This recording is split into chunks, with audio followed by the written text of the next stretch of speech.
Hi, welcome to another look on ratio analysis. You'll see from the headings here, we're looking at two fairly important ratios for a business. It's stock turnover or inventory turnover, and it's accounts receivable turnover. We'll start with the stock turnover. Briefly put, this is how many times a business's average stock sells. And what I'm going to do is I'm going to look at these two turnovers, and then I'm going to look at a UK company, Tesco, and see sort of what reservations you might have about the data you read. Anyway, we've got to do the mathematics first. So what as I said, it's how many times your average stock sells in a year. So there's two things we need to know. What is the cost of the goods sold, and what is our average stock? Two bits of information. And in a complex set of accounts, that could be quite difficult to dig out. You won't have that problem in an exam. So let's start with the cost of goods sold. Here we are. It's available to us. And we can see that that's $200,000. So what is the average? The average stock? Well, let's start with literally what we started with at the beginning of the year and compare that with what we end up the end of the year. Okay, let's put that over there for now. And let's have our two figures. Okay, so we started with 50,000. We end up with 45,000 of stock. So the average, I'm using a spreadsheet. So just ask it for the average. That's easy enough. Of these two figures, it's 45,000. Okay, no problem there. Okay, so what is the stock turnover?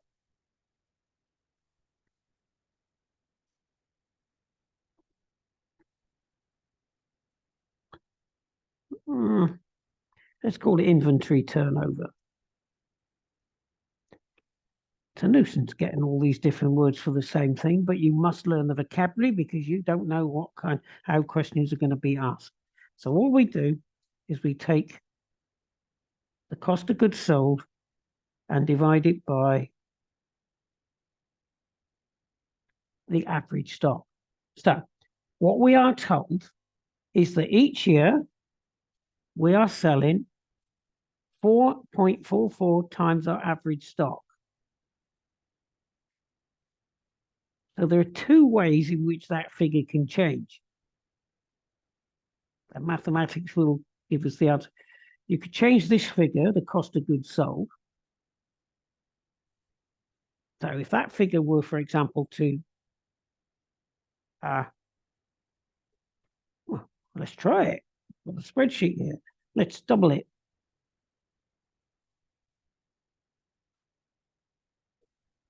You double the rate of turnover.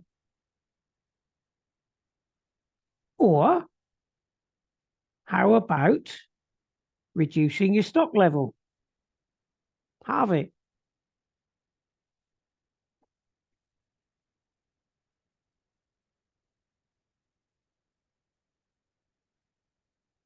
Oops. I think that's a very good example. So you could double your cost of goods sold, or you could half your average stock turnover, same effect. Now, that's really important when we're actually looking at real company data, which we will do in a second. Okay, well, just out of interest, what does that actually tell us? Well, what I'm going to do is I'm going to tell us again, further tell us. Let's just see if, in fact,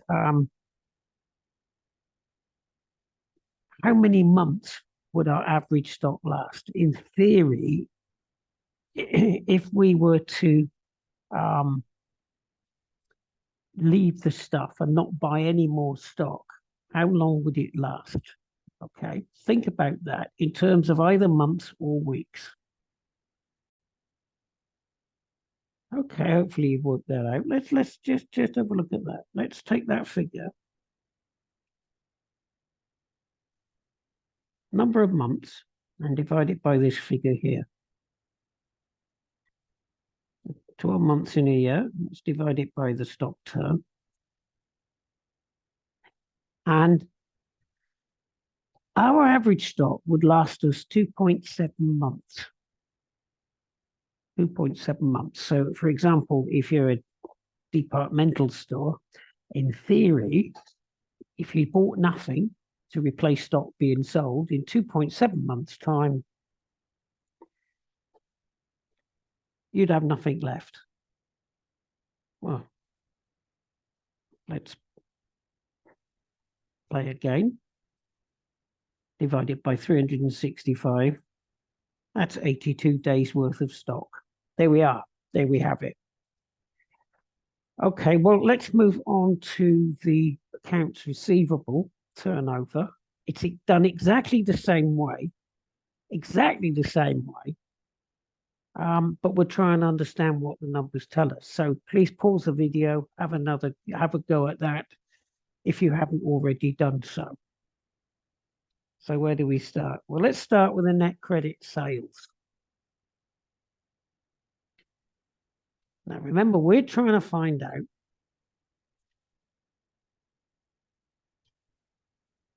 okay, how long it takes us on average for our debtors to pay us back. Okay, you can do the same with your creditors. How long does it take on average for us to pay them? Now, you want, ideally, if you're efficient, you will have as small a figure as possible. And I'll talk about efficiency once I've done these two ratios. But ideally, you don't want debtors owing you money for weeks, months, even a year on end. Because the longer they take, the less efficient you are at collecting your debt, the more bad debt you will get. Fact. Okay, enough research has been done in this, and I'm sure people have earned PhDs getting there. Okay, so what we want to do is we want to know the accounts receivable at the start of the year and at the end of the year, and we're applying exactly the same as above. We're looking for the average of the two.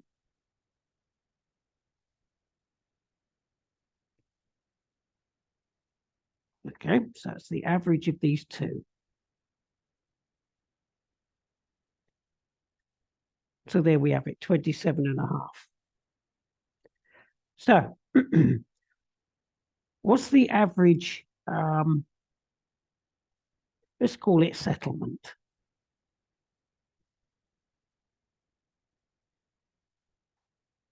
Of debt owing us. That's really spelling out, isn't it? Okay. Right. Well, we just do exactly what we did before.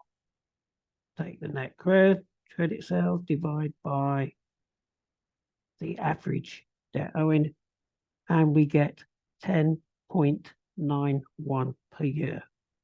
Okay, that quite frankly, that figure's not a lot of use now. So what I'm going to do is to apply what I did before, and that is to take 12, divide by that number, and that gives us in months. Personally, with debt, I probably, if I was a business, I might in fact look at days. So 365. Don't quibble about the leap year, please. It's going to make much difference one day.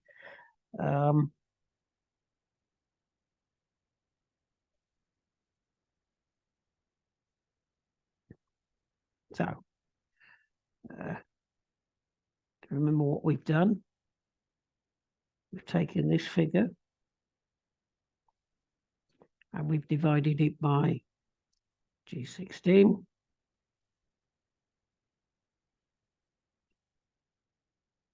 and I've got about 30 days. That sort of makes some sense.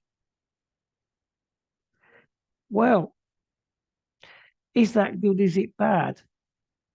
We're suggesting that, make sure I got that right. A bit clumsy with the keyboard. 33 days, that's correct now. So it takes 33 days on average for our debtors to settle their debt. With all these figures, it's a question of, is it good, is it bad?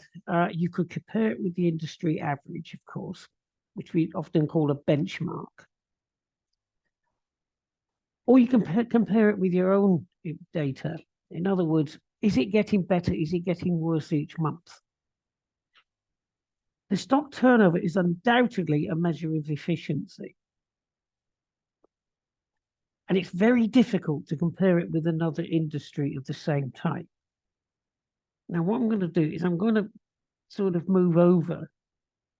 Oh, this is smooth enough for you to look at this Tesco. It's a UK company. And look at this. Its stock turn is measured, the following section summarize insights into Tesco's inventory turnover fiscal years. So we've got a figure here in February. Okay, this is going back a fair bit, isn't it? Around about 16. 16. So its average stock, and it's a very, for the UK, it's a very large company. Okay, a very big company. And it turns its stock 16 times a year. But what Tesco's will no doubt tell you is they've got more and more efficient to the point that now the latest figures I've got here, as you can see flashing above, is that by the end of February 2022, it's increased its stock turn 25.6, and the X means times. So 25.6 times its average stock being sold. And then it dropped a little bit, but hardly anything.